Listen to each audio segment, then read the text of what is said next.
ആഗമാന സുറിയാനി orthodox സഭയുടെ പരമാധ്യക്ഷൻ പരിശുദ്ധ മോറാൻമോർ ഇഗ്നോത്തിയസ് അപ്രേം ദിവ്യൻ പാത്രികീസ് ബാവ സ്വകാര്യ സന്ദർശനത്തിനായി ഇന്ന് രാവിലെ കേരളത്തിൽ എത്തിച്ചേർന്നു.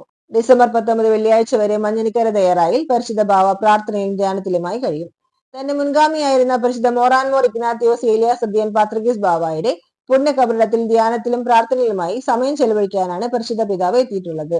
പരിശുദ്ധ മോറോന്റെ കബറിടത്തിൽ ധ്യാനത്തിലും പ്രാർത്ഥനയും സമയം ചെലവഴിക്കണമെന്ന പരിശുദ്ധ ബാവായുടെ ഏറെക്കാലമുള്ള ആഗ്രഹമാണ് ഇതുവരെ സഫലമാകുന്നത്. കഴിഞ്ഞ വർഷം 2024 ഡിസംബർ 9 പുണ്യശ്ലോകനായ ശ്രേഷ്ഠ ബസേലിയോസ് തോമസ് ബ്രുവൻ ബാവായുടെ 40ാം ഓർമ്മ ദിനത്തിലെ ശുശ്രൂഷകളിൽ മുഖ്യ കാർമ്മികത്വം വഹിക്കാൻ മലങ്കരയിലെത്തിയപ്പോൾ 10 ദിവസം മഞ്ഞനിക്കരയിൽ പ്രാർത്ഥനാ നിരതനായി തങ്ങാൻ പരിശുദ്ധ ബാവ ആഗ്രഹിച്ചിരുന്നു. എന്നാൽ സിറിയയിൽ അപ്രതീക്ഷിതമായി ഉടലെടുത്ത ആഭ്യന്തര കലഹങ്ങളുടെ പശ്ചാത്തലത്തിൽ രാജ്യത്ത് തന്റെ സാന്നിധ്യം അനിവാര്യമായതിനാൽ മലങ്കര സന്ദർശനം വെട്ടിച്ചുരുക്കി ഡിസംബർ 10 തന്നെ പരിശുദ്ധ പിതാവിന് മടങ്ങേണ്ടി വന്നു.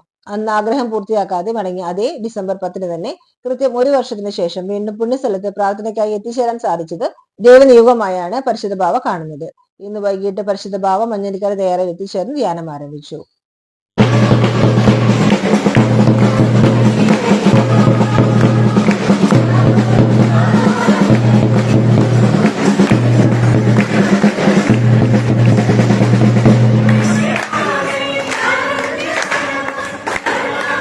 ദിനദിനം ആലോലമാതിനമച്ചിടുവാനായി ഹൃദയം